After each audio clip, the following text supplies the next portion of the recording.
the Everything But Politics podcast. All right, friends, we're back with another episode, and this time we got round two. The man, the myth, the legend, Keaton Hoskins, aka the Muscle. Keaton, welcome back, brother. Thanks, man. Excited to be here. Yeah, it's our honor. Keaton, why don't we get started? Define confidence for us. You know what? Before I define confidence, I would tell you that confidence is the most crucial key to any successful human being on this planet. In fact, I would prefer someone to have stupid confidence than no confidence at all. I tell people that all the time. I agree with you. Dude, even if you see people doing stuff all the time that are just like, well, how did he do that? And you know, it was just out of sheer stupidity of confidence that they did it. But I don't know, man. If I define confidence, it would be your ability to know that you yourself are capable of whatever task it is at hand, and you have the ability to believe you can do it. You know, I mean, I talk with sales guys all the time, and I tell them the number one thing that you should do is make sure you're confident in the shit that you're selling. And that's the same thing across the board, you know? Well, I feel like in me personally, like I have gained confidence in the last year from, working out, yoga, mental health, whatever it may be. You have to work on yourself. What are there any other ways you could gain confidence without just some people have it, arrogantly. They're just confident, but they don't actually work towards it. Do you think there's any other ways that you could build confidence? There's only one way, I'll tell you. There really is only one way. The greatest form of self-love and confidence is discipline. That's the greatest form of it. So if I realize that for me to grow in self-love and in self-confidence, it's to be disciplined to the shit that I say I'm going to do, then I would go to work on making sure that everything I say I'm going to do, I'm disciplined to do it. And the more disciplined I become, the more self-love and confidence I gain. There's no other route. It's literally discipline to doing what you say you're going to do. We all have this subconscious. Your subconscious is a young version of you, right? And if you were to think for a moment, if that was an actual human being, and every time you said to that human being, hey man, I'm going to lose weight. Hey, I'm going to make more money. Hey, I'm going to work harder. I'm going to do this. I'm going to do this. And you said it over and over and you never actually did it. How much would that human being believe in you that you were going to do any of the shit that you said you were going to do? But it's the same thing in our subconscious. Our subconscious is a young version of us. It's this small person of us. How often are we telling that person on a regular basis, hey, here's the shit I'm going to do, and then I don't do it? Then that version of us, that subconscious goes, I don't believe anything he says. I have no confidence in what he says, so I have no self-confidence. The greatest form of self-love and confidence is discipline. So I should be more disciplined in everything that I do. And by the way, for people who are even listening who are like, well, how do I be disciplined in all the hard shit? You don't have to. Start with the small shit. Start on a small scale. If I say I'm going to make my bed every day, fucking make your bed every day, dude. If I say I'm going to get up at 6:30, get up at 6:30. If I say I'm going to work out, work out. It doesn't have to be the hardest shit in the world. Just understand that no matter what you say, you have to do because you're building through discipline, confidence. Yeah, and like this, if you want to simplify it for someone who maybe overthinks, the confidence is keeping promises to yourself. 100%. Yeah. Especially like you said, with the early wake ups, I'm not going to eat this fried food, no ice cream, no glass of wine tonight. It's pretty simple, especially if you take it from, you segment it rather than looking for it a year, which could be a lot for some people. Look at it, this part of the day, this part of the day, this part of the day. 100%. And dude, when you break it down on a small scale, the smaller you get, the more granular you get, the easier it is to conquer. I'm going to do this at this time. I'm going to do this at this time. We are all the sum total of our thoughts and our habits. Well, if I shift the smallest habits, I shift who I am. And again, if you want to grow in your confidence, dude, just start keeping those promises that you make to yourself. Stop finding excuses. And then all of a sudden, when you do that, you walk into a room and you know assuredly, I don't give a shit who's here or what they think. I know that what I say and what I do, I'm going to accomplish because I know personally that when I say it, I do it. That's how you grow that confidence. At what Yes, age sir. do you think you started really working on yourself? That's a great question. So, I have Limitless Society where I teach, personal growth. And Yep. and the truth is that you should work twice as hard on yourself as you do on anything else. I don't care what business you have, I don't care anything. You should work twice as hard as on yourself as you do on anything else. I didn't really realize until I was about 30 years old that the failures I had had up to that point in my life, they weren't tools, they weren't education.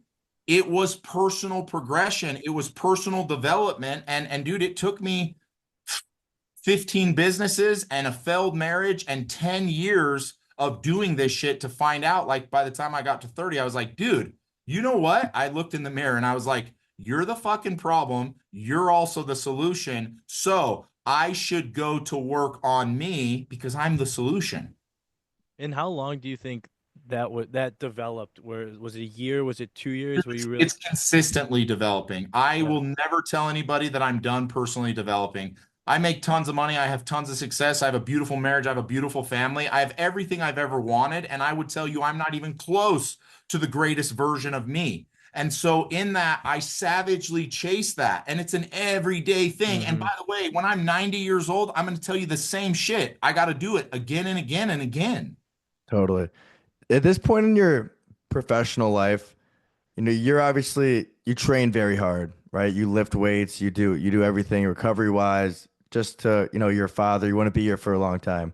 When you are with people in business that don't take care of themselves physically, mentally, spiritually, do you kind of fade away from doing business with that person? Yeah, I won't do business. I won't partner with somebody. I won't do any type of business with somebody who doesn't take care of themselves physically. Because, there's 5 pillars that I teach in personal development. It's physical health, mental health, spiritual health, financial health, and emotional health, right? If you don't understand that the most important thing in your life is your physical health, you're never going to truly get to anywhere. Like, your physical health is the most important. It's more important than anything else. If you don't believe me, go talk to somebody on their deathbed and you'll find out. But if they can't prioritize what is most important and be disciplined in what is most important, why the hell would they do it in our partnership? Why would they do it in our business? Why would they do it in our relationship? Listen, I'm not sitting here saying I don't have friends who are out of shape. But I'm telling you that when I see someone out of shape, it's an automatic red flag to me that they don't give a shit about what is most important. And if they don't care about what's most important, they don't give a shit about the rest of the stuff. And I don't want to be in that relationship and in that partnership. Do you respect fat people? Man, that's a hard question. I give everybody respect. I start out with respect on just a platform because I demand respect with everybody, whether you know me or not. Like, you'll be respectful. So yes, I give respect. I find it that very quickly I lose respect for people who are out of shape because, and I don't care what the reason is, childhood trauma, thyroid problem. I mean, there's a million excuses. I know what you were dealt, but what are you doing with it, right? And at the end of the day, I'll tell you right now, dude, you want to know who I respect the most? The fat guy at the gym that's busting his ass to try to get his ass in shape. Absolutely. Right? So again, I don't want to say I don't respect fat people. I respect everyone because I started a basis of respect with everybody that I deal with. But very quickly, I lose it when I see somebody treat their body and their health like it doesn't matter. Keaton, I want to talk about the 5 pillars again. In 2024, of the 5 pillars, which pillar do you think you improved on the most? Oh man, to be very honest with you, all of them, because I focused in every aspect where I was insufficient. I don't believe in balance. I don't believe that people say, "Oh, you can't be balanced. You got to work on one thing really hard. You can't do everything." That's bullshit. That's lazy. That's an excuse. Like, one of my good friends, Tim Grover, he talks about Michael Jordan and how Michael Jordan couldn't have been Michael Jordan if he would have focused on anything else. And frankly, I think that's bullshit. I think he could have been a great basketball player and a great father and a great husband and a great leader and a great friend, but he only focused on one thing and he only worked towards one thing and he left the rest of it out to dry. He didn't care about it. So when you ask me that question, what's the one that I grew in? Dude, I grew in all of them because I focus on all of them every single day. I wake up and I think, you know what is it today that I can get better in my physical health, in my emotional health, in my mental health, in my spiritual health, and even in my financial health, and across the board? every one of those got better in 2024. Every one of them. So of the five, is there one that stands out that you think I could improve the most on? Like You personally? no, you're talking about yourself. Is there one of those five that you're like, I'm I'm really proud of how I am in this compared to how I was, say, 5 years ago? Funny enough, if you would have asked me that 5 years ago, I would have given you a very distinct answer. But Yeah. all of them across the board, I would tell you I'm an 8 out of 10 in. So Fair that enough, would yeah. tell me that I need to work on all of them fairly similar across the board. I'm not lacking anymore in one of them. Now, I was when I started this journey, and everybody does when they don't realize that this is what they got to work on. But through personal progression, you should get better in all of them. And then, and this is the hardest part, when you start to get decent in them, it's the smallest shit that changes the needle, and it's the hardest shit that changes the needle. When you're good in all of them, that makes it really hard to get really, really, really good in another one. One of my favorite sayings is the enemy to best is good. And that's because most people, once they get good, they stop chasing best. I would tell you in all five, I'm an 8, man, but I got 2 more points I got to get better in every single one of them. Now, could you help define for our listeners the difference between emotional, mental, and spiritual? Yeah, absolutely. So essentially, mental health, which our society struggles with a lot, is the platform on which you base everything. Like your brain and your mind and your mentality is what creates your reality. It just is. And you are the sum total of your thoughts. And if I don't check myself and build myself mentally, then the decisions I make every day are the sum total of what I don't want to be. Mental health can literally, and I know this is like a lot of like scientists who use big words are going to say this is way too simplified, but I've simplified this to make it really simple. In your mind, you have 2 choices. You either live in abundancy or you live in scarcity. If you are mentally healthy, you are always in abundancy. If you're mentally unhealthy, you're always in a scarce mindset. You're always thinking there's not enough of something, whatever it is. When I'm depressed, when I'm anxious, when I'm fearful, when I'm stressed, it's because I don't believe in abundancy, and I'm not living in an abundancy. I'm living in a scarce mindset. So to identify what is mental health, I would make it simple. I would say, are you in an abundant mindset or are you in a scarce mindset? And by the way, there's no consistent one across the board. You're in and out of them. But how often are you scarce? How often are you abundant? And the more abundant you become here, the more healthy you become here. So that's mental. Emotional is a simple one. The world, and I mean this, the world regulates their decisions based on their emotions. That's how they make their decisions. An emotionally healthy human being learns to regulate their emotions before their emotions regulate them, and they make decisions based on facts and not on feeling. So an emotionally healthy human being has learned, I will feel the emotion, I will regulate the emotion, and then I will make a decision. An emotionally unstable human being is someone who says, I feel an emotion and I make a decision based on the emotion. And if I identify that, then I would go in and say, where in my life am I making emotional decisions where my emotions are regulating those decisions? And where in my life am I emotionally healthy that I'm going, hey, that's not the right emotion. I shouldn't make a decision based on that emotion. And then I need to self-correct. So mental is a scarcity, abundant mindset. Emotional is your ability to regulate your emotions before they regulate you, which again, I'll just tell you right now, the reason the world is what it is because everybody makes decisions based on the emotion that regulated them to make that decision. Then I would go to spiritual, and spiritual is a simple one. I'm not here to tell the world you have to believe in my God. That's not what it is. What I am here to tell you is that you should figure out who you are by where you truly stand in your beliefs of spirituality. Whatever God it is you believe in, whatever universe you believe in, whatever power you believe in, you should become concrete in that belief because that ultimately is your core and that builds your ethos. Your ethos is a guiding belief. That ethos is what guides your decisions. A man or a woman who doesn't know where they stand with their God doesn't know who they truly are. And here's the problem. If you understand that being decisive makes you successful and being indecisive makes you unsuccessful, you would also understand that sitting on the fence of indecision in anything is not a good place for you. And the reason I say that is because all the time I ask people, well, do you believe in God? And you get the answer, of course I do. Well, then why don't you live that way? Well, I guess because I really don't know. Well, that's a problem. You're sitting on the fence of your belief, and you need to get off that fence.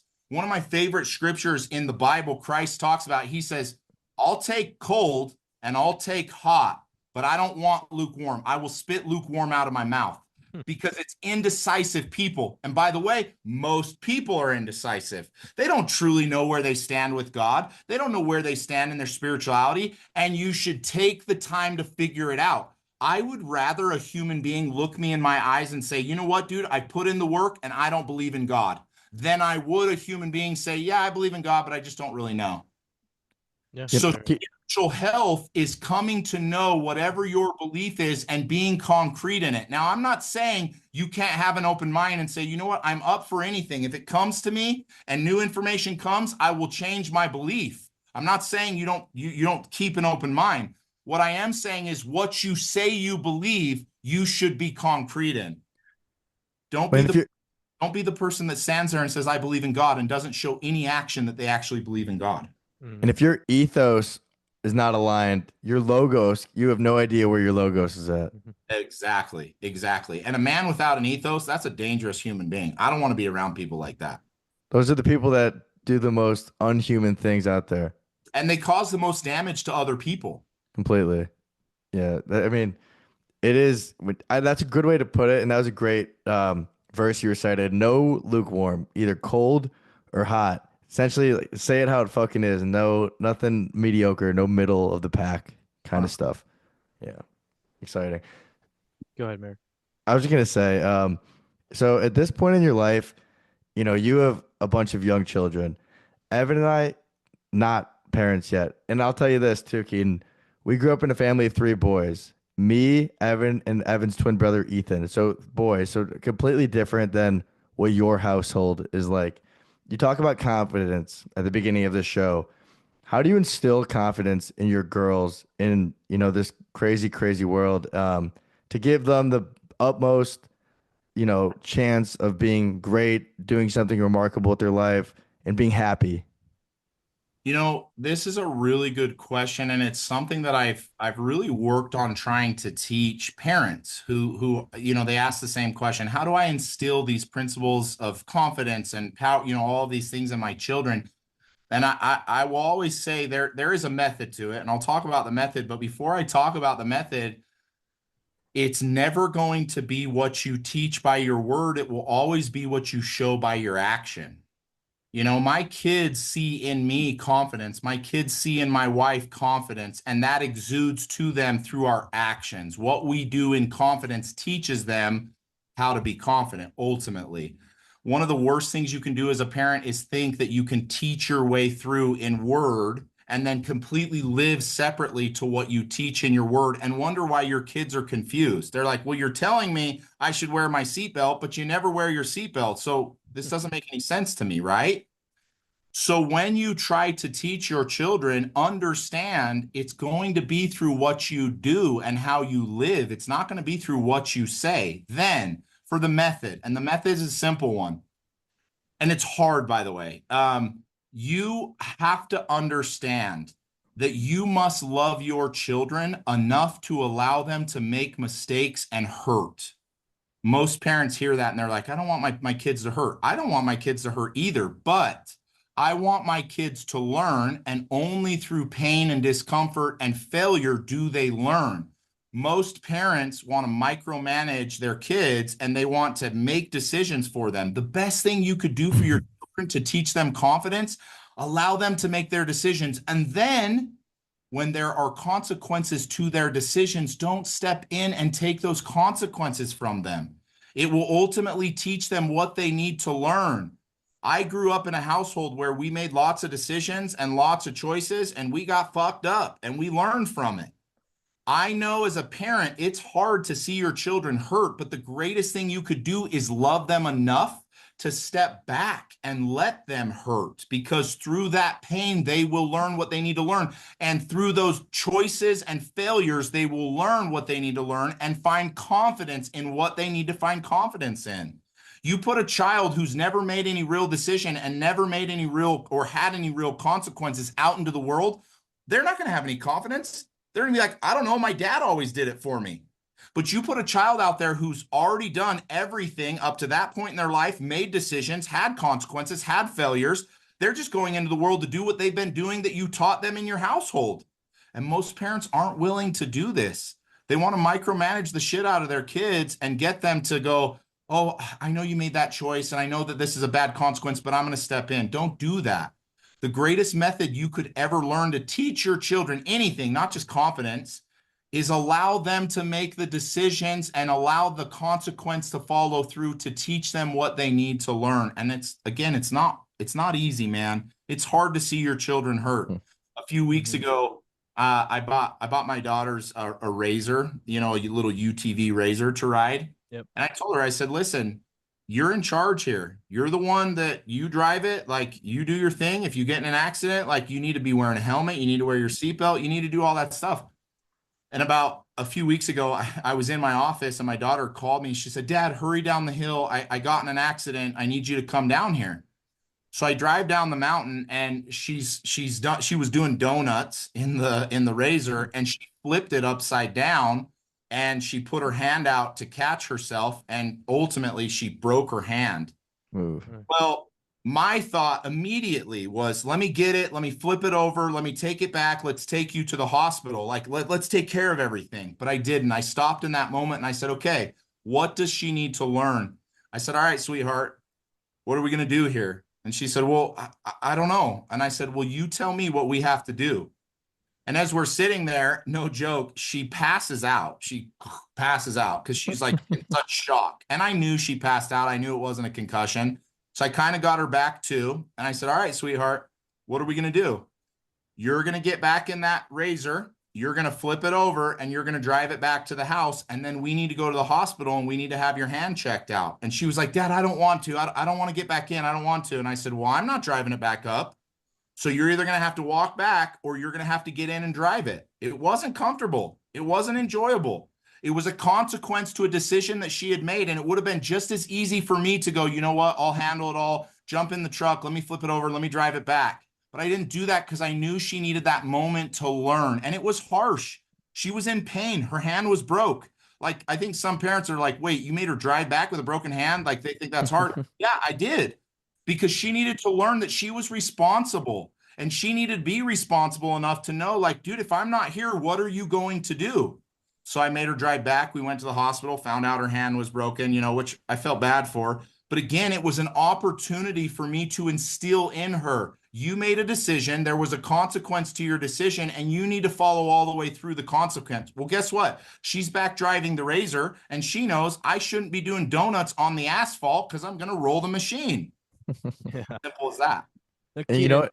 go ahead, man. Hold on. Yeah, hold on, Evan. So you make an interesting point. You didn't make the point. You said it while making your point about she called you on the phone. Now, we have a young cousin who's 11 years old. He's a boy, by the way. That's kind of important to the story. There's with what's out there, right? Once you give a kid a phone, they have access to the entire fucking world. It's different with girls. Young girls are more responsible than young boys. What is the appropriate measures that you would take? You gave your daughter a phone. What is the appropriate age, and how do you determine whether or not they're ready for that? I don't know if there is an age for everybody. Every kid is different. But what you should do is you should allot them the leash to either take themselves for a walk or to hang themselves. So again, when I gave my daughter a phone, I said, hey, listen, you're going to have access to the world. People are going to be able to call you and text you. You're going to be able to have all these things. And I'm not going to be there to protect you. You need to understand, like, you're putting yourself in the world and you're giving access to yourself to the world. You need to be responsible in what you do, right? And I'm going to help you. I'll give you guidelines. But even in the guidelines, you can do whatever you want. I'm not always going to be here. And so ultimately what I did is I said, here are the rules and regulations. Go to work. One of the greatest things, one of the greatest phrases I ever heard was, you should teach them correct principles and allow them to govern themselves. That's how they learn. And that's what I did with my daughter. And dude, she's done phenomenal. She has social media and she's young. She texts, she calls, she does all of those things. And if there's ever a time that something happens, I want to see how she handles it. You know, for a great example, she's literally 12, which I think is crazy. She had this little mishap a few weeks ago. The principal called us and was like, "Hey, can you come in? There's been an incident in the school. We need you to come in." And I'm like, "No, I don't have time for that shit." So my wife went down and she calls me and she's like, "Oh, you're going to freak out when you hear this." I said, "What happened?" She said there was a group text between all of them and one of the kids sent a dick pic in the thing, right? And my daughter was scared out of her mind to tell me. She was so nervous, right? So I brought her in and I sat her down and I said, "All right, sweetheart, what happened?" She said, "Well, this stupid kid did this, yada, yada, yada." And I said, "I don't really care what he did. What did you do?"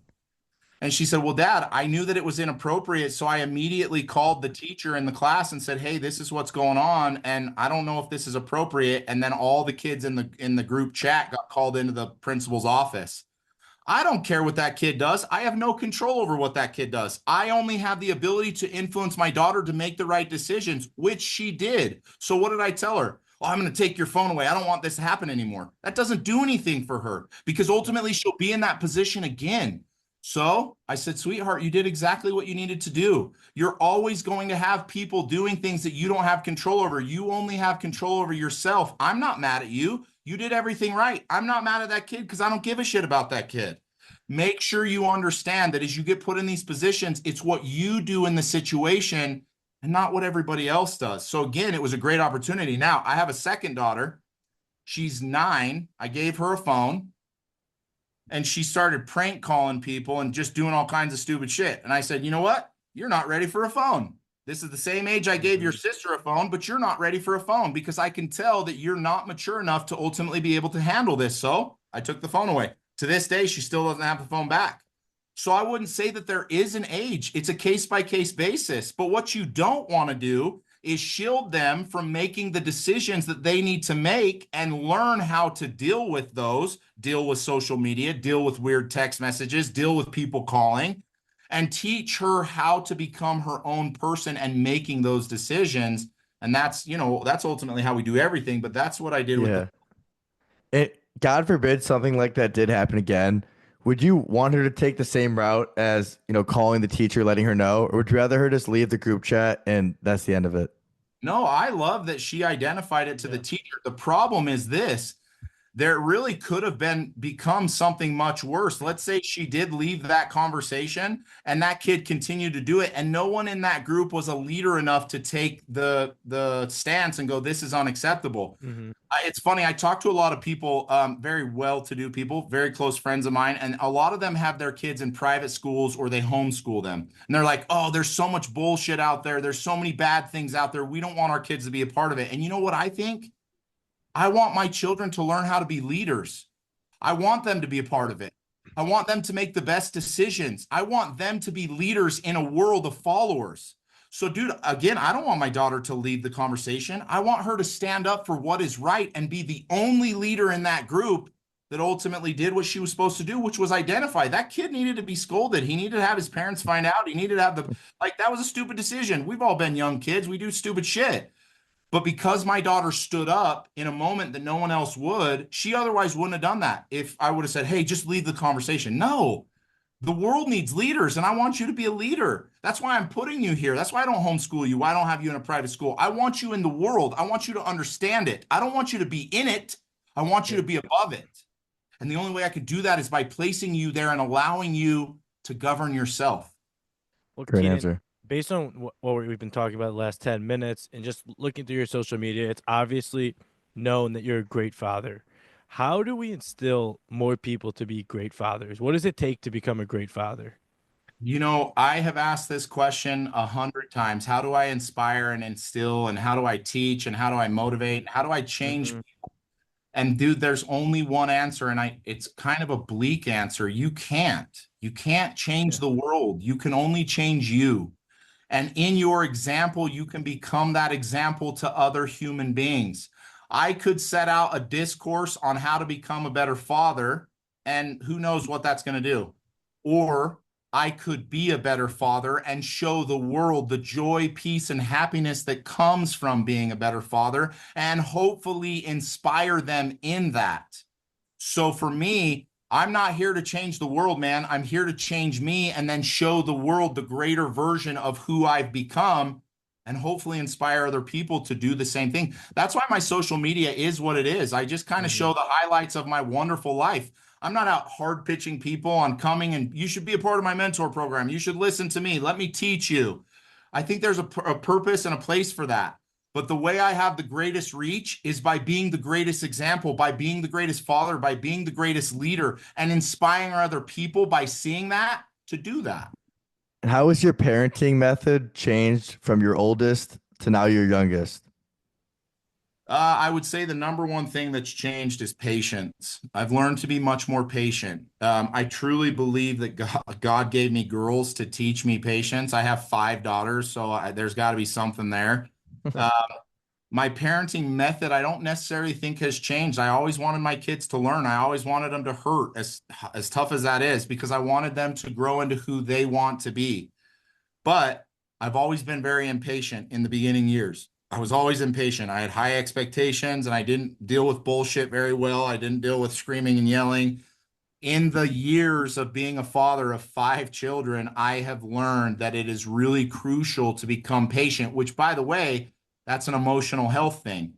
It's so much easier for me to get angry in the moment and spank the shit out of my kid, or to stop, regulate that anger and say, what needs to be done here? Do they need a spank?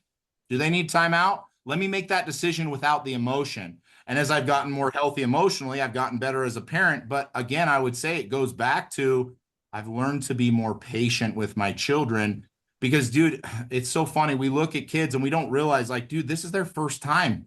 They're 5. They've only been here for 5 years. Like they just started. They just started with a phone. They just started with friends. They just started with going out into the world. You should be more patient with them. We're patient with adults that start things for the first time. Why wouldn't we be patient with children? And that in understanding that, it's put me in the right perspective to do that. So Keaton, in our last podcast, you talked about how it took you a while to like fully accept the role of being the patriarch in the family. When did you fully accept it? Not only in your family, but your whole family, your brothers and your sisters. You know, I accepted it fairly early on in my life. As my father passed away, I had to accept it. I think rolling into it and obtaining that full responsibility, it took me a while. It took a lot of personal development for me to get into that version of me that could be the patriarch. Dude, when my dad died, I was 21 years old.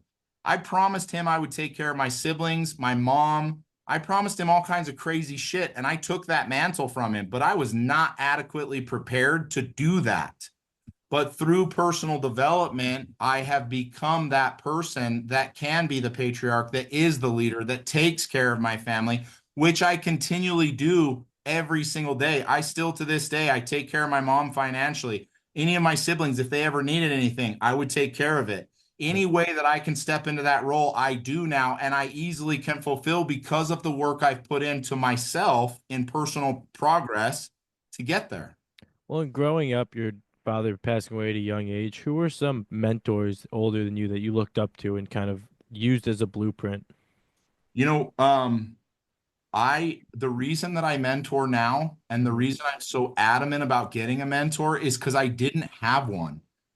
When I was growing up, man, all I really looked at, and mostly because I was just a dumb kid, all I really looked at was my father. And my father really was, you know, you look at, if you identify people in your life, you can identify them into 2 roles. They're either a beacon or they're a foghorn. They're either telling you to stay away or they're inspiring you to ultimately to where you should head. My dad was actually both. He had some really great attributes that I wanted to have, but there were a lot of foghorns in his life that I identified and was like, dude, I don't want that. I don't want that life. I don't want those things. I don't want those failures. One of the biggest reasons why I'm so adamant now as I get a little bit older that I stay healthy is because my dad wasn't healthy. That's why he died. And I don't want to be that. So when I was growing up, dude, I didn't have a mentor. I didn't have a real mentor until I was like 30. If I would have done what I teach, which is get a mentor at 21, I'd be a billionaire today. My success would be tenfold today if I would have done what I teach. And that's, dude, find someone who has what you want and pay them to show you how to get it. I would have been so much more successful. I didn't have those things growing up. Keaton, let's talk about financial literacy. 21, it appears that you took your life to the next level in your career. So for someone listening, so just to give you some background, a vast majority of our audience is aged 20 to 35. So younger crowd. Anyone in that span, in that bubble, how can they get more, when money's being discussed at the table, how can they become more fluent? How can they become more, aware of their surroundings from a financial perspective? So, and this will sound way left field, but if you want to make more money, one of the greatest things you could ever learn is not money. It is communication. The power to communicate and adequately portray both what's on your mind and what's on other people's minds will allot you the ability to make much more money. And to give you a background, somebody once asked Warren Buffett, what's the one thing you would tell a young man who wants to make a lot of money he should do? And he said he should learn to communicate. That was his advice. It wasn't learn the stock market, read the newspaper. It wasn't all of that other shit. It was learn to communicate. And what I would say for, the listeners that you have, and I know this is a personal development thing, but dude, everything comes down to how well you communicate, how well you create relationships, how well you talk. If opportunity were to come your way, and you're not good at communications, you're going to miss that opportunity because people are going to look at you like, dude, this guy doesn't even know how to speak. There's no reason that I would want to do business with him. That's also the reason why some people fall into some pretty good success out of the gates at a young age, not because they know money, they know success, they have all these cool things they're doing. It's because they learned how to communicate at a really young age, and that carried them into the success that they want. So what I would say, and I'm not saying don't learn financial stuff. I'm not saying don't read books on finances and learn the stock market and learn, whatever. What I am saying is it's a much more powerful tool to tell a human being, learn how to communicate. And by the way, communication is listening and speaking. It's not just speaking. Learn how to do that and watch how the doors of success financially open up for you. And I learned this at a really young age. Dude, I was really bad at communications. But by the time I had gotten to 21, I had spent a lot of time working on communicating that, dude, I could go into a room with 20 guys who were worth millions of dollars and have an adequate enough conversation that they felt that I was a player in the room rather than just somebody who was like, hey, I'm just here to learn.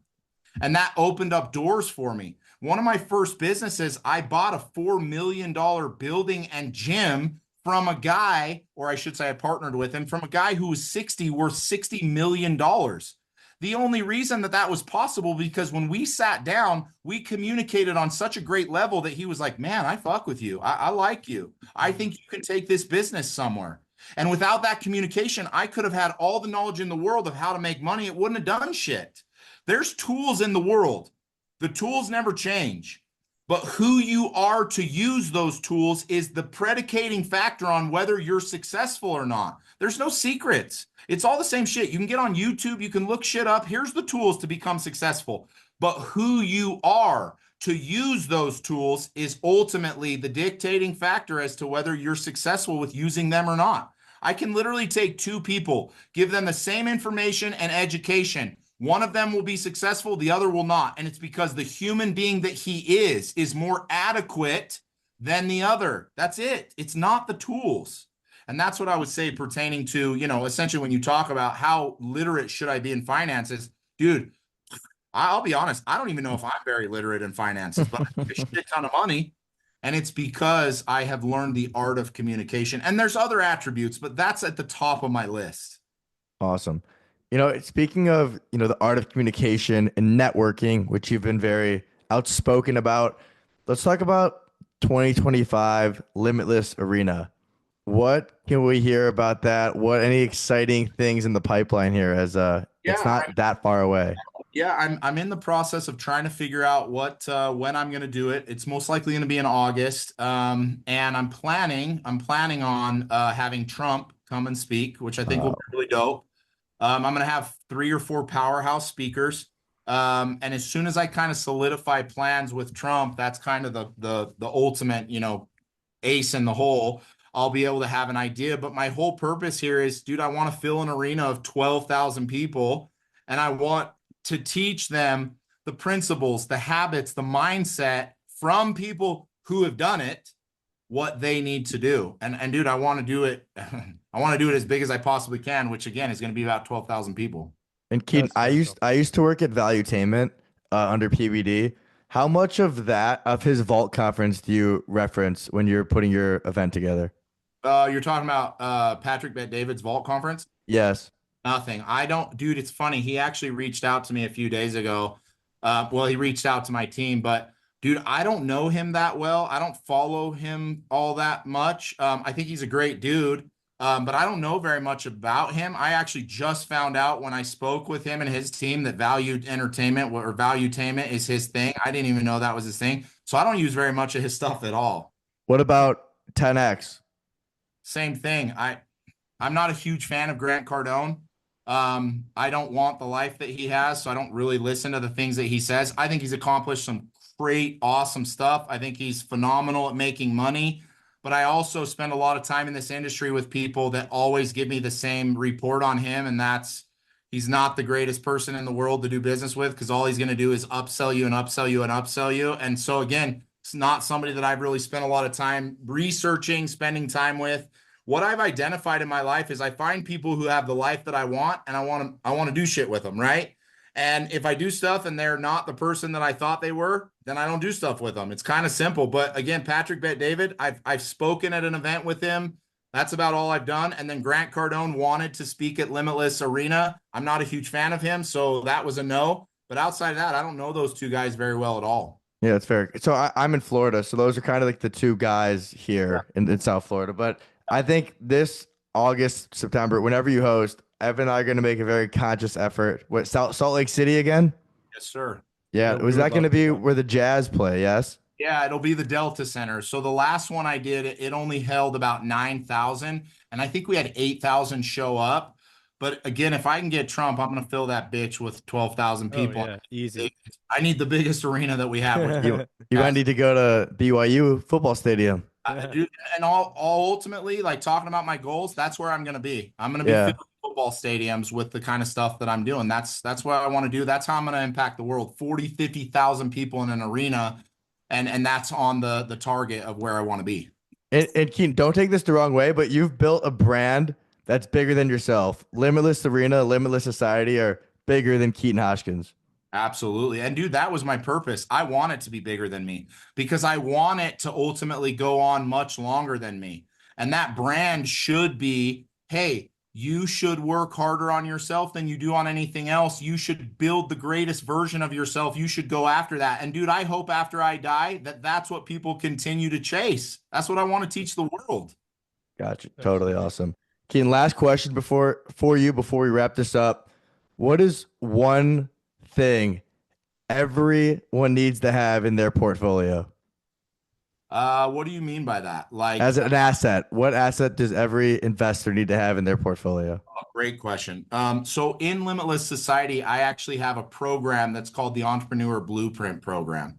What I do in that program is I teach individuals who have never been an entrepreneur, who have never owned a business, how to acquire a cash flowing business with very, very little money down. Very little money down. It's not hard to do. 10,000 businesses go up for sale every day. I would tell you, you are absolutely ludicrous to not go out and acquire a cash flowing business that can become passive income for you because there's too many opportunities and too many of them making too much money that you wouldn't put it into your portfolio and have it as a source of income. I get to run this program every single week. I have thousands of people in the program. And I'm not kidding you. I had someone on last week, 23 years old, making $4,000 a month. I taught him how to acquire a $900,000 business zero money down. The business was cash flowing I think he is cash flowing about 50 grand or 30 grand a month. He took that business and he bought it. He used the cash from that business to finance the business. He pays about 10 grand a month for that business. The dude put 20 grand a month in his pocket in less than 30 days. Every month, even if he doesn't grow that business, every single month, that business pays him $20,000 a month. I know there's the stock market. I know there's Bitcoin. I know there's sales. I know there's other things. It is crazy to me that every human being wouldn't go out right now, find a cash flowing business, structure a deal, buy the business, put the infrastructure in place so you don't have to run it. There's no reason to run a business, dude. Real entrepreneurs aren't running their businesses. They're not. And then do it over and over and over again. And by the way, as soon as you buy that business and acquire it, you should build it and you should sell it. And you should do that shit over and over and over again. So telling people, anybody in the world, dude, you should own a cash flowing business and you should go buy one immediately.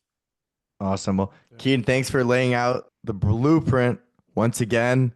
Already looking forward to round 3, whenever that may be. And God bless you and your energy here these last however many minutes. So thank you, Keaton. We'll see you again next time. Absolutely, man.